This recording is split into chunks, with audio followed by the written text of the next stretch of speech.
Grand C, naissance de la grande entreprise capitaliste. Dans le cadre de l'entreprise capitaliste, le salarié devient au cours du XIXe siècle un simple maillon d'une chaîne de production où les tâches sont de plus en plus parcellisées. C'est un ingénieur américain, Taylor, qui dans les années 1880 conçoit le premier système de production devant permettre une amélioration de la productivité des ouvriers. Il s'agit de l'organisation scientifique du travail, ou Taylorisme.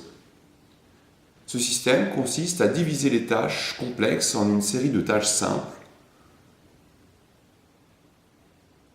puis d'aligner les ouvriers sur une chaîne de production afin que ce ne soit plus eux qui bougent, mais le produit à fabriquer. Cela permet d'éliminer les gestes inutiles et ce que Taylor appelait la flânerie ouvrière. Cette décomposition horizontale du travail se conjugue à une division verticale du travail où le travail est pensé, conçu par le patron et des ingénieurs du travail. Les contremaîtres encadrent ceux qui vont produire la tâche. Il s'agit donc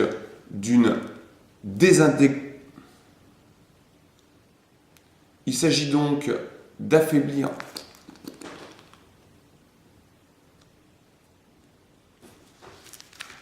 cette stricte division des tâches entre conception et réalisation introduit des rapports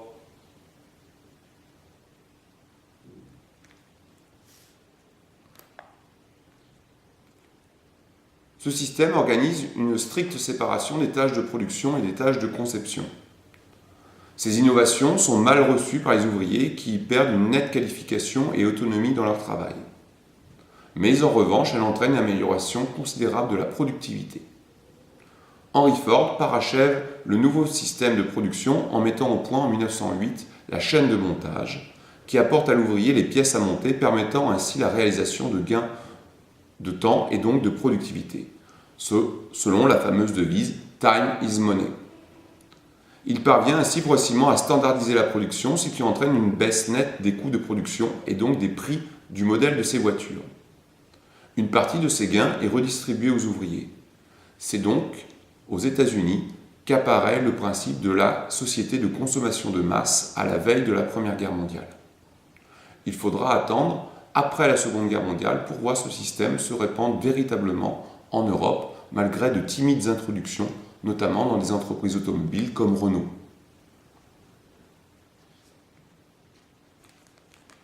Ces nouvelles manières de produire et la complexité croissante des produits fabriqués, des machines également, expliquent l'essor de nouvelles entreprises de plus en plus grandes, et s'appuyant sur des banques et des marchés financiers pour se financer.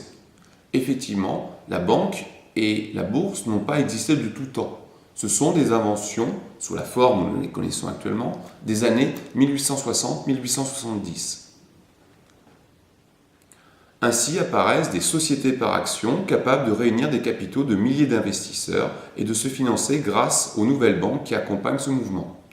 Bien sûr, l'essentiel des entreprises reste de petite taille, mais quelques grands groupes émergent notamment aux États-Unis, comme la Standard Oil, ou en Allemagne avec des grands groupes comme Krupp ou Thyssen. Ces marchés, ces entreprises, par leur puissance financière, leur capacité productive extrêmement moderne, peuvent dominer un marché, voire un secteur entier, du produit brut au produit final.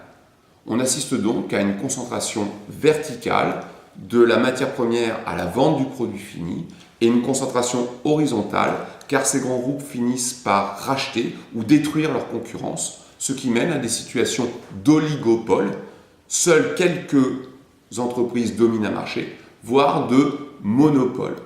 Ces trusts ou ces concerns sont de véritables dangers pour l'esprit même du capitalisme. Ils sont de véritables États dans l'État, ce qui inquiétera les pouvoirs publics américains qui feront voter des lois antitrust au début du XXe siècle. En Allemagne, les dirigeants de ces concerns sont étroitement liés au pouvoir et soutiennent la politique pan-germaniste et agressive de ce pays.